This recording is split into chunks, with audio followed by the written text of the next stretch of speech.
Hello friends, स्वागत है आप सभी का डेली करंट अफेयर्स की क्लास में। आज हम 30 जून 2023 के डेली करंट अफेयर्स को डिस्कस करेंगे। तो आइए शुरू करते हैं फर्स्ट क्वेश्चन से। तो फर्स्ट क्वेश्चन ये रहा आपकी स्क्रीन पर। राष्ट्रीय सांख्यिकी दिवस कब मनाया जाता है? When is the national statistics day celebrated? तो ये फ्रेंड्स हर साल ये कब मनाया जाता है? ये 29 जून को मनाया जाता है। कब मनाया जाता है? 29 जून को। इसकी थोड़ी सी जानकारी कर लेते हैं। ये क्यों मनाया जाता है? तो प्रोफेसर प्रशांत चंद्र महालनोबिस के जन्मदिन पर हर साल 29 जून को राष्ट्रीय सांख्यिकी दिवस मनाया जाता है। ठीक है, आप इसको इंग्लिश में भी देख सकते हैं। प्रशांत चंद्र महालनोबिस को भारतीय सांख्यिकी का जनक कहा जाता है। तो ये भी फ्रेंड्स आपसे पूछा जा सकता है, उसका जनक किसे माना जाता है? प्रशांत महालनोबिस को। क्वेश्चन नंबर 2 की ओर चलते हैं। क्वेश्चन नंबर 2 है, केंद्रीय कैबिनेट ने पीएम प्रणाम योजना को मंजूरी दी है, यह किस क्षेत्र से संबंधित है? The union cabinet has approved the PM Pranam scheme, it is related to which sector? तो फ्रेंड्स ये है रासायनिक उर्वरक, केमिकल फर्टिलाइज़र, इसमें है ये। ठीक है, तो ये आपको याद रखना है। केंद्रीय मंत्रिमंडल की आर्थिक मामलों की समिति ने पीएम प्रणाम योजना को मंजूरी दी है। अब आपसे अगर पूछा जाए कि इसका पूरा नाम क्या है? पीएम प्रणाम का पूरा नाम है PM promotion of alternative nutrition for agriculture management. ठीक है, योजना। पीएम प्रणाम योजना का मूल उद्देश्य रासायनिक उर्वरकों पर सब्सिडी के बोझ को कम करना है। तो ये आपको बहुत ही मोस्ट बात है, ये आपको याद रखनी है। ठीक है, इसके बोझ को कम करना है। क्वेश्चन नंबर 3 की ओर चलते हैं। क्वेश्चन नंबर 3 है, जू हाओलियांग को यूएनडीपी का उप प्रमुख नियुक्त किया गया है, उनका संबंध किस देश से है? तो Xu Haoliang has been appointed as the deputy head of UNDP, he belongs to which country? तो फ्रेंड्स ये हैं चाइना के। कहाँ के हैं? चाइना के। ठीक है, तो ये आपको याद रखना है। इनके बारे में जानकारी कर लेते हैं। जू हाओ लियांग इस भूमिका में भारत से उषा राव मोनारी का स्थान लेंगे। तो आपको ये भी ध्यान रखना है, ये किसका स्थान लेंगे? उषा राव मोनारी का। अब थोड़ी सी बात हम यूएनडीपी की कर लेते हैं। तो यूएनडीपी की फुल फॉर्म क्या है? United Nation Development Programme. ठीक है, तो इसका गठन कब हुआ है? 22 नवंबर 1965 को हुआ है। फॉर्मेशन, ठीक है, आपको पता लग गया ये कैसी एजेंसी है? तो ये संयुक्त राष्ट्र की एजेंसी है। इसका हेडक्वार्टर कहाँ है? न्यूयॉर्क, यूएसए में। क्वेश्चन नंबर 4 की ओर चलते हैं। क्वेश्चन नंबर 4 है, महिला कबड्डी लीग 2023 का खिताब किसने जीता है? Who has won the women's kabaddi league 2023 title? तो फ्रेंड ये जीता है उमा कोलकाता ने। किसने? उमा कोलकाता ने।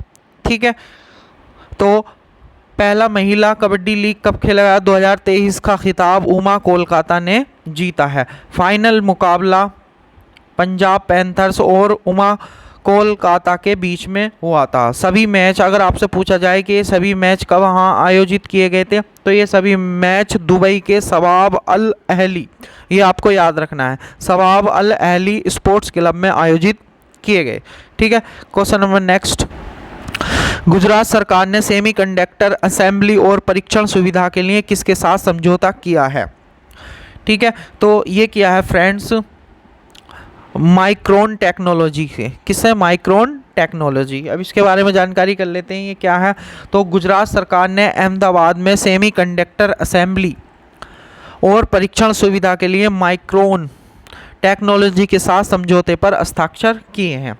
ठीक है, केंद्र सरकार कुल परियोजना लागत के लिए 50% वित्तीय सहायता प्रदान करेगी। क्वेश्चन नंबर नेक्स्ट, ऊर्जा संक्रमण सूचकांक में भारत की रैंक क्या है? What is the India's rank in energy transition index? तो फ्रेंड्स ये है 67। कितनी है? 67। तो विश्व आर्थिक मंच ने ऊर्जा संक्रमण सूचकांक, एनर्जी ट्रांजिशन सूचकांक जारी किया है।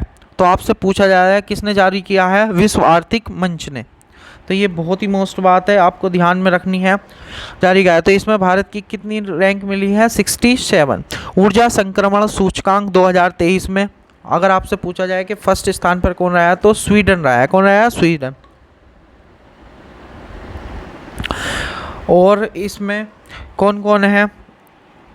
डेनमार्क, नॉर्वे, फिनलैंड और स्विट्जरलैंड रैंकिंग के टॉप 5 में हम। तो दूसरे नंबर पर कौन आ गया है? डेनमार्क, नॉर्वे, फिनलैंड और स्विट्जरलैंड। ठीक है, ये टॉप 5 में हम। रिपोर्ट के अनुसार भारत एकमात्र प्रमुख अर्थव्यवस्था है जिसने ऊर्जा संक्रमण सूचकांक के न्याय संगत सुरक्षा और टिकाऊ आयामों में तेजी लाई है। तो question number next, T.S.. Singhdeo किस राज्य के उप मुख्यमंत्री बने हैं? T.S.. Singhdeo has become the deputy chief minister of which state? तो फ्रेंड्स ये बने हैं छत्तीसगढ़ के। कहाँ के बने हैं? छत्तीसगढ़ के। ठीक है, तो कांग्रेस अध्यक्ष मल्लिकार्जुन खड़गे टी.एस. सिंहदेव को छत्तीसगढ़ का उप मुख्यमंत्री नियुक्त किया है। किसने? तो प्रेजेंट में कौन है? मल्लिकार्जुन खड़गे, कांग्रेस के अध्यक्ष। इससे पहले कौन थे? सोनिया गांधी। ठीक है, तो अब हम थोड़ी सी बात छत्तीसगढ़ के बारे में कर लेते हैं। तो इसकी छत्तीसगढ़ की कैपिटल क्या है? वो है कैपिटल रायपुर। राज्यपाल कौन है? विश्वभूषण हरिचंद। मुख्यमंत्री हैं भूपेश बघेल। ठीक है, इसका फाउंडेड कब हुआ था, यानी कि स्थापना कब हुई है? 1 नवंबर 2000 को। कांगेर घाटी राष्ट्रीय उद्यान कहाँ है? जिला बस्तर में। तो ये भी आपको याद रखना है, नेशनल पार्क है। क्वेश्चन नंबर नेक्स्ट, बहुत ही अच्छा क्वेश्चन है। अमरोहा ढोलक किस राज्य से संबंधित है जिसे हाल ही में जीआई टैग दिया है? Amroha dholak belongs to which states which has recently given the GI tag? तो फ्रेंड्स अमरोहा आपको पता ही होगा क्योंकि हमारे चैनल का नाम भी अमरोहा है। तो ये है यूपी से। किससे है? यूपी से, उत्तर प्रदेश से।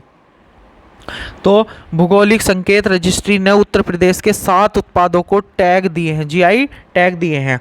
तो उसमें कौन कौन से आ गए हैं? ये आ गए हैं अमरोहा ढोलक, महोबा गोरा पत्थर हस्तशिल्प, ठीक है, मैनपुरी तारकशी और संबल हैंडक्राफ्ट।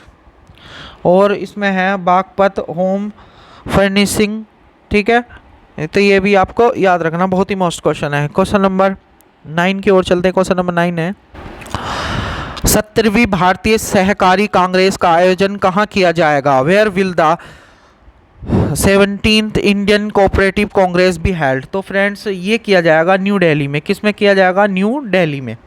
ठीक है, तो प्रधानमंत्री नरेंद्र मोदी 1 जुलाई को नई दिल्ली के प्रगति मैदान में 17वीं, तो ये आपको बहुत ही मोस्ट बात है, भारतीय सहकारी कांग्रेस का उद्घाटन करेंगे। कहाँ करेंगे? प्रगति मैदान में। क्वेश्चन नंबर 10 की ओर चलते। क्वेश्चन नंबर 10 है, चेक लेडीज ओपन में यूरोपियन टूर इवेंट किसने जीता है? Who has won the ladies European tour event at the chase ladies open?